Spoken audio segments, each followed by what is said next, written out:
So, welcome to my new video, and here are we going to start with a new topic, that is hearing. We will cover the hearing portion from the external ear to till the brain. Okay, the external ear, then the middle ear, then the internal ear, and how it goes to the brain, the auditory pathway, and this will be our end of the video. Okay, so this is our overall diagram of hearing. So what is this about? So we will label it. Okay, so this is the ear pinna. This is the ear pinna. Okay, this pink color portion, it is the tympanic membrane. This red color portion, it is the eustachian tube. Eustachian tube. These three structure named as MIS. This is the mnemonic MIS, miss. So MS, let me just label it here. Malleus, incus, and this is the stapes. This portion which I have mentioned here in a little bluish color, this is the vestibular apparatus, and this one in green, it is the cochlea. Now some fibers from the vestibular apparatus goes to this yellow structure. What is this yellow structure? Let me mark it just a bit, just a second. This yellow structure, this one, it is the cochlear nerve, and this is vestibular nerve. So together this part is the eighth nerve. So what is the eighth nerve? Let me just write it here. It is vestibulo cochlear nerve. So we have shown the vestibular part and the cochlear part. Okay, now the parts of the inner ear, parts of the ear. So the parts of the ear are external ear, the middle ear, and the internal ear. Now to mark the external ear, the middle ear, and the internal ear, I will mark it in the diagram, just a second. So it is like from the external environment, basically the start of the ear till the tympanic membrane, it is the external ear. Now these bones, the malleus bone, the incus bone, and the stapes bone, they form the middle ear. So this part is basically the middle ear, and the cochlea entirely comes under the inner ear. The vestibular apparatus is not our area of interest for today, as it is controlling the balance and equilibrium. So basically hearing apparatus of the inner ear is the cochlea. Okay, so this was the part, just let me highlight it. The external ear, the middle ear, and the inner ear. So these are the parts of the hearing apparatus, and these are the individual part of the external, middle, and inner ear respectively. Okay, so functions of this part. So what are the functions of this part? So let me write the functions for you. So external ear, middle ear, internal ear. So the function of the external ear is basically to perceive sound waves from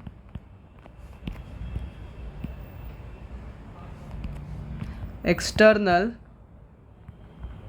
world. Okay, now the function of the middle ear. So what is the function of the middle ear?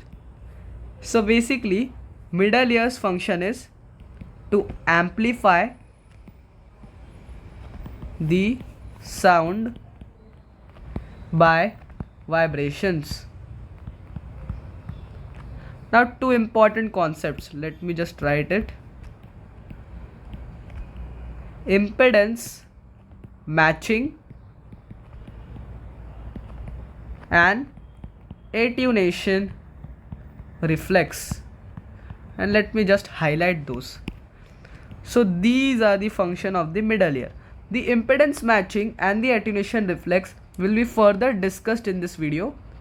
It is very important function of the middle ear, the impedance matching and attenuation reflex. Now the function of inner ear. The function of inner ear to receive these sound waves and convert it into electrical energy and send it to brain, and further the brain will identify the sound and all procedure of the auditory pathway will come. So what is the function of middle ear? We saw about that impedance matching and attenuation reflex. So the basic function of the middle ear is to amplify sound. So how does it amplify sounds? So basically the area of the tympanic membrane is 55 millimeter square. Okay, let me just mark it. This is malleus, this is incus, this is stapes. So this part which is connected to tympanic membrane, basically when sound waves come from the external ear and they will vibrate this tympanic membrane. So basically the tympanic membrane is vibrated now. Now if the tympanic membrane gets vibrated, this part of the malleus, the head of the malleus will start vibrating. Now if the malleus vibrate, the incus vibrate, and if the incus vibrate, the stapes vibrate, and further the stapes will vibrate, just a second, on the oval window. Am I right? Yes. Now if it is vibrating, it will create some vibrations which will be very like due to the area difference. Now if 300 cycles, let me just write, frequency is 300 cycles per minute. Okay, now it will vibrate, the malleus will vibrate, the incus will vibrate, stapes will vibrate, and it will be conducted to the inner ear. Okay, this is the basic function. Now let me just highlight it, just a second, 300 cycles per minute. So now coming to the impedance matching, this 300 cycles per minute is important in this impedance matching. Okay. So what is impedance matching? So basically we have mentioned the area of the tympanic membrane, which is 55 meters square. Okay, now this is 55 meters per square, the area, and the stapes area is 1.7 millimeter square. Okay, I'm sorry, it is around 3.2 millimeter square. Now tell me one thing, this medium outside the ear is air. Okay, and here somewhat I will draw it in short. This is the cochlea. Okay, and the medium is endolymph. Yes, so this is in fluid medium and this is in air medium. So the transmission is air to fluid, or air to fluid. This is the transmission. So if air to fluid is the transmission, and if 300 cycles per minute is going to the tympanic membrane and it is vibrating the middle ear and it is going to the cochlea, so 300 cycles per minute will be less, because going from one medium to another medium will decrease the frequency. So what does the middle ear do? Middle ear does this procedure, impedance matching. The impedance is basically the obstruction. Obstruction is the fluid, the medium is changing, so it is the obstruction, that is the impedance. So we have to match that impedance. So impedance matching is caused by this middle ear apparatus. So the area is 55 millimeter square and the stapes area is 3.2 meters square. So what happens basically when the tympanic membrane vibrates? Okay, so 55 millimeter square is vibrating, and now the stapes is also vibrating due to the malleus incus vibration. 3.2 millimeter per square is vibrating. So there is a large area difference. Okay, there is a large area difference. So what happens? The vibrations which is perceived by the stapes is 17 times greater. Vibrations perceived by stapes is 17 times greater. How 17 times? See, this is 55 millimeter square, the tympanic membrane, and this is stapes, the 3.2 millimeter per square. So if 55 divided by 3.2, we get approximately 17. Okay, so due to this area difference, the huge area difference, the 17 times amplification is seen by the stapes. Okay, now the ear ossicles moves in chain. Okay, like this. The malleus vibrate, just a second, the malleus vibrate, the incus vibrate, the stapes vibrate. So 17 times is created due to this. Okay, 17 times. Now since the other ear ossicles is also moving, okay, these other ear ossicles are also moving, this increases the vibration to 1.3 times. Okay, so tell me one thing now, due to, let me mention this point too, due to other ossicles 1.3 times vibration perceived. Yes, so tell me one thing, 17 multiplied by 1.3, how much it is? Approximately 22 times. So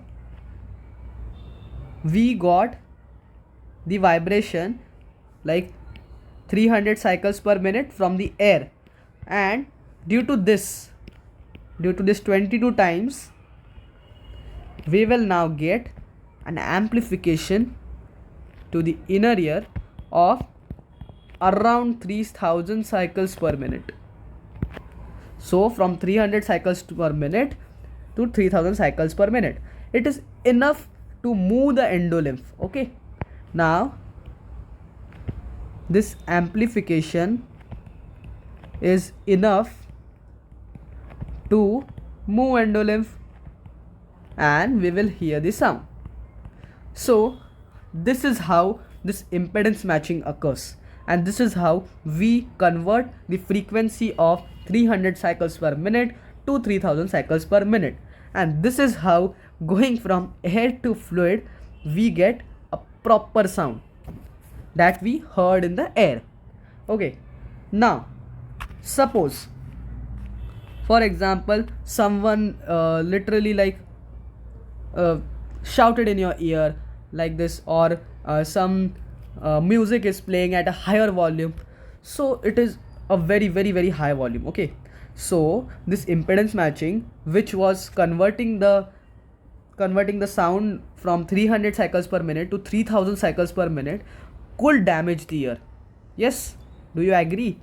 So Now the attenuation reflex comes into action. So what is this attenuation reflex? So basically, at the first, the malleus is attached to tensor tympani muscle. Yes, okay, this is the first point. And the second point, the stapedius, the stapes is attached to stapedius muscle. Now tell me one thing, if these muscles get contracted, what will happen? So now, if someone shouted in your ear or some harsh music or high volume music is playing, so what happens? These two muscles, the tensor tympani and the stapedius, contract. And what does this contraction will cause? Number one, okay, at the number one, the malleus is pulled medially, and number two, the stapes is pulled laterally. So what happens? This malleus medially, okay, this is the trick. So malleus is pulled medially, so what does it causes? It causes as the middle ear or the ossicles, to be specific, gets very rigid, okay, and if they become rigid, what will happen? No increase, or decrease in vibrations, okay, due to that opposing forces of these two muscles. Okay, so the 300 cycles per minute can be like, it can be heard at 150 cycles per minute or even 100 cycles per minute. So the frequency will be decreased as the muscles are contracted, the bones will be get rigid, the whole middle ear will get rigid, and we will get less sound, okay, comparatively. This is a reflex, but it can't be for like more 3000 cycles per minute or 5000 cycles per minute. The reflexes failed. Okay, so this was all about the middle ear, the impedance matching and the attenuation reflex. So this was the most important function, that impedance matching and the attenuation reflex of the middle ear. So now going to the inner ear. So basically, inner ear consists of the cochlea. This is the cochlea. Now if we cut the cochlea like this, as shown in the figure, like this, okay, we cut the cochlea like this and we just see it from here. So this is the eye, we see it from here. So what will we see? So basically this is the part, this is the anterior aspect or the coronal section of the cochlea. So now what is this? So this is the triangular portion, this triangular portion in the middle, it is basically the modulus, okay, and these are the loops of cochlea. This one, these are the loops of cochlea, okay, the 2.5 turn. Okay, now if we zoom in one loop, okay, this one loop, okay, just a second. So if we zoom in this one loop, we will see a structure like this. But at the first, I will explain the function of modulus. It holds the loop of cochlea. Okay, it holds the loop of cochlea. This was all about the structure. And if we zoom this, okay, so we will see a structure like this. So what is this structure? Let me explain this structure. So as we have seen in this structure, we got this triangle shape, okay, and this circular shape, sorry, 3 compartments, okay. So what are this compartment? This is the compartment 1, this is the compartment 2, this is the compartment 3. Now the compartments are named. So what are their names? Their names are, this is the scala vestibuli, this is the scala media, and this is the scala tympani, VMT, okay, vestibuli, media, tympani. Now this upper blue structure, this one, what is the structure? So this is named as the resinous membrane. So what does this resinous membrane do? Basically this resinous membrane differentiate between the scala vestibuli and the scala tympani. The lower blue structure, this one, and the green structure together, so basically it is the basilar membrane, okay. Just a second, I will mark it here. It is the basilar membrane, okay, and these are the cells which rest on the basilar membrane. These are the inner hair cells. Inner hair, keep it simple, it is the hair cells. They are further divided into inner hair cells and the outer hair cells, okay. And this structure, this red color structure, so what is this red color? This is the most important structure. So it is basically the tectorial membrane, okay, tectorial membrane. Now one point to note, I will just write, the scala vestibuli is filled with perilymph. The scala media is filled with endolymph, and the scala tympani is filled with perilymph, okay. Now this window like structure, this and this one, so what are this window? It appears oval, so oval window. This appears round, so round window, okay. So there's one more structure. This is the cochlear part of, I will just write 8th now, okay, vestibulocochlear nerve. So what is the mechanism actual of the cochlea? So basically what happens, at the first we saw from the middle ear. Let's start from the external ear. So sound waves come from the external ear, vibrate the tympanic membrane, then the middle ear will vibrate, like the amplification procedure will occur, okay. Then what will happen? It will go to the cochlea, okay. Now in the cochlea, so I forgot to mention one structure, the helicotrema. What is the helicotrema? Just I will note it down here, okay. Helicotrema. So basically connection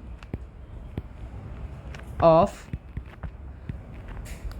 scala vestibuli and scala tympani, okay.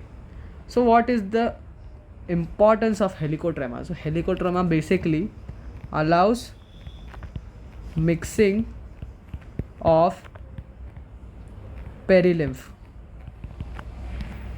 So what happens is, when for example like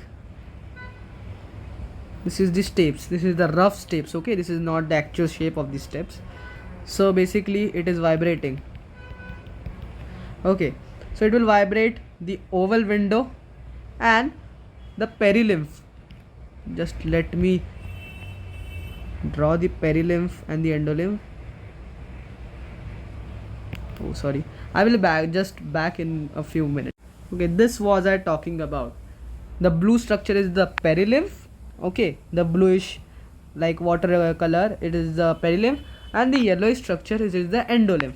So what happens when the stapes vibrate the oval window? So this perilymph, which is present in the scala vestibuli, it starts to move, and due to that helicotrema kind of thing, the connection between the scala vestibuli and the scala tympani, okay, it allows the mixing of perilymph.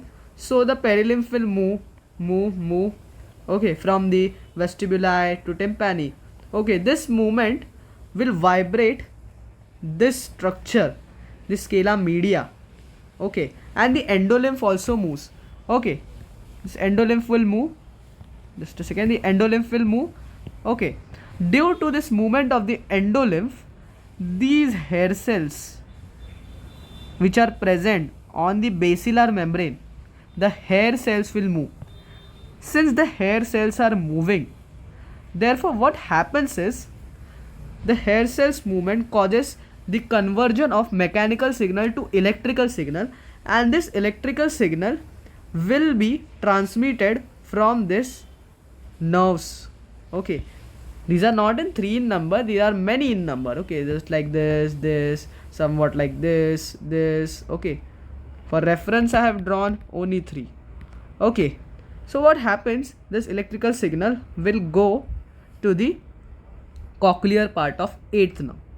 Okay, and further the sound conduction will occur. So this was the basic function. Okay, now what happens in the tectorial membrane is, the tectorial membrane is divided into 3 parts. Okay, just let me draw it here.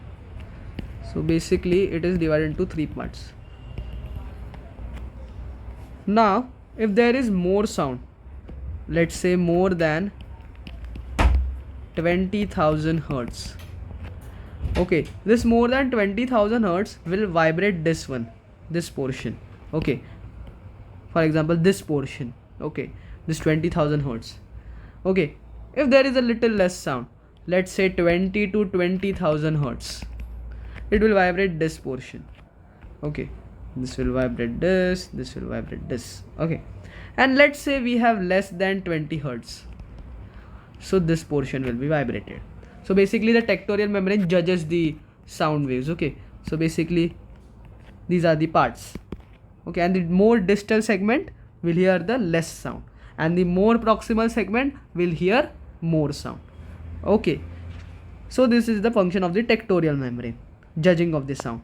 And since the cochlear division of vestibular cochlear nerve is this nerve, it will conduct it to the brain, or basically the auditory pathway and the brain, and then the brain.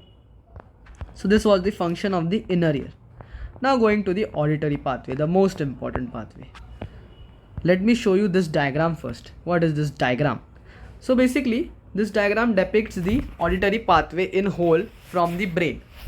Okay, so what happens is, I will just label first the things. Okay, at first I will label it here.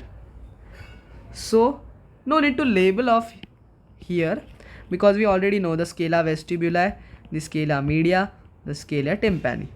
Okay, the oval window, the round window. Now till now we have covered that from the hair cells we get the nerves. Okay, and this is the cochlear branch of vestibulocochlear nerve. Now many spiral ganglion are present like this. Okay, so basically these are of these hair cells, the spiral ganglion.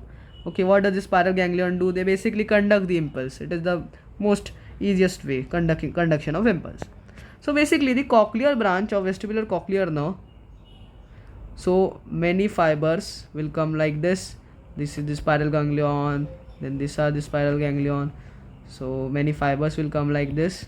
Okay, and basically formation of this whole big nerve.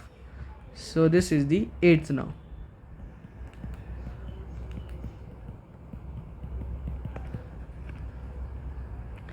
Okay, now what is this foramina? from which it is going. So basically it is the internal acoustic meatus. Let me label it.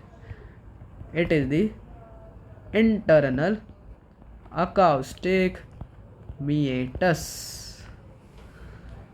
Now we will go to the central nervous system. First I will label this, the structure, this dots, and then I will join the dots. Okay, now this group, okay, I have separated this group. Why I have separated this group? Because these are the cochlear nucleuses. Okay, so since this is more ventrally and this is also more ventrally, they are a separate group. Okay, ventral cochlear nucleus group. This is more anteriorly, this is more posteriorly. So I will write a short form, ventero anterior, just a second, ventero anterior cochlear nucleus, and this is more posterior, so ventero posterior cochlear nucleus. And this is the dorsal cochlear nucleus.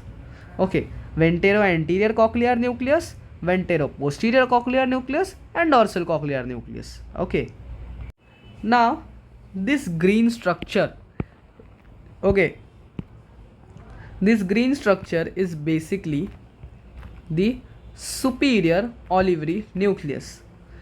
Okay, superior olivary nucleus, this is the short form. Okay, superior olivary nucleus, then the dorsal cochlear nucleus, ventero posterior cochlear nucleus, ventero anterior cochlear nucleus.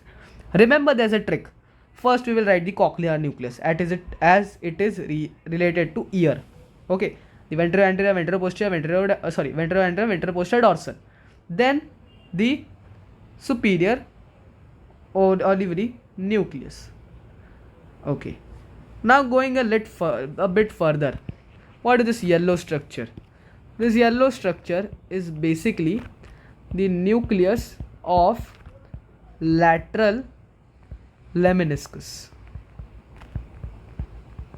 Okay, and further, this is the inferior colliculus. Okay, and this green structure, okay, this green structure is basically the medial geniculate body, and this structure you very well know, the thalamus. Okay, this was about the labelings. Now what are the labelings? Remember, first in the brain, okay, we will go by the, we will go from the cochlear nucleus to the main auditory area. Okay, so basically first the cochlear nucleus is ventero anterior cochlear nucleus, ventero posterior cochlear nucleus, and dorsal cochlear nucleus. Then remember, superior olivary nucleus, okay, then the nucleus of lateral lemnisci, then the inferior colliculus, then the medial geniculate body, and the thalamus in. Okay, now what happens is,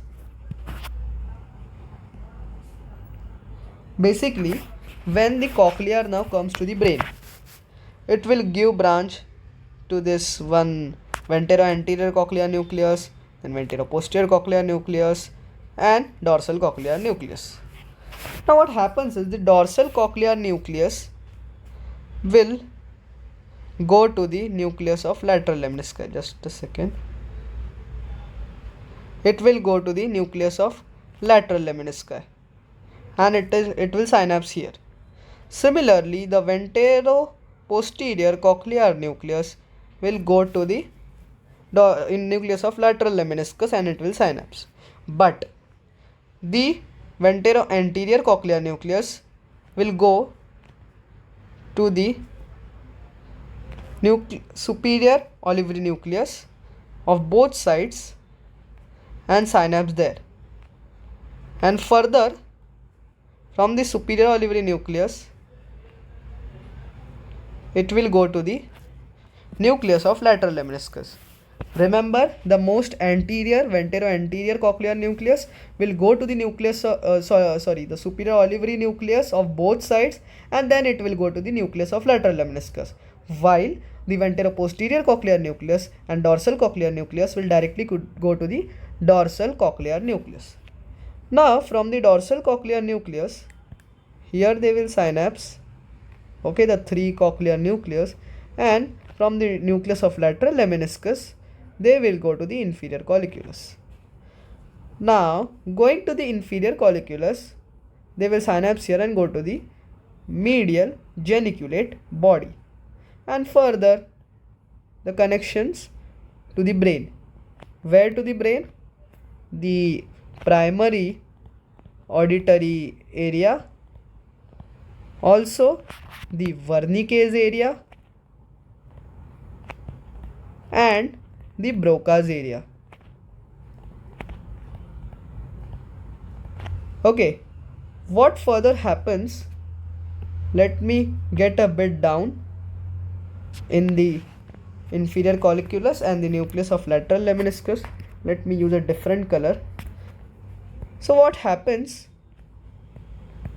Also there is a synapse, just a second, between the two inferior colliculus, and also there is a synapse between the two nucleus of lateral lemniscus. Okay, and also there is a synapse between the olivary nucleus. I will use a red color for olivary nucleus synapses. Don't get confused. This is a little complex diagram, but if you understand the concept, it is very easy. Just remember this nucleuses and then connect it. Okay, the synapse between the inferior colliculus, nucleus of lateral lemniscus, and superior olivary nucleus.